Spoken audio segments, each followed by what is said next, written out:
Hello and welcome once again to another poetry reading.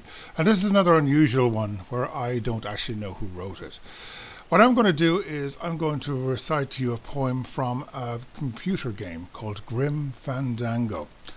And the story, it's an adventure game, and and it's a very difficult one. I tried completing it 20 years ago. I got halfway through and then I got to give up out of frustration. It is just really, really hard.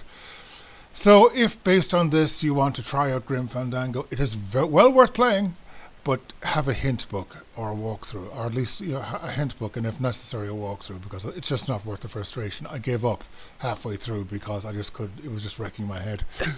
Because basically, it's one of those things where you need what's called moon logic, in that you have to think of strange ways of getting through a thing, which are logic once you've seen it, but you'd never think of it. Like there's one point where you have to, like in the early thing, where you have to try and block this mail system, and the way you do it is you get dead worms from a balloon salesman, go back home, fill them up with packing foam, then throw them down so they guck the thing up.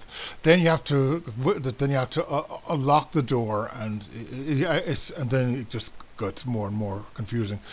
But anyway. But the whole point of the thing is that you're basically somebody who's assisting people who are on their 4-year journey to the land of the dead. The guy, you play skeletons basically, and while might sound morbid, it's actually a very funny, satirical look on various things. It's on film noir films most likely. But anyway, just you don't need to know more than that to understand the point. But at one point, you're actually in what amounts to a student bar, and there's a poetry night on, and there's a character called Olivia, and she's reciting all these god awful poems. An example is, to ashes, to ashes, to ashes, to ashes, to me, to ashes, to ashes, to ashes. And of course all the students basically are applauding all this because they're trendy and no one else understands them. But if you keep asking her to do more poems, eventually she runs out and she does a poem that's actually good. And it's the only time in the game that the words Grim Fandango are actually mentioned.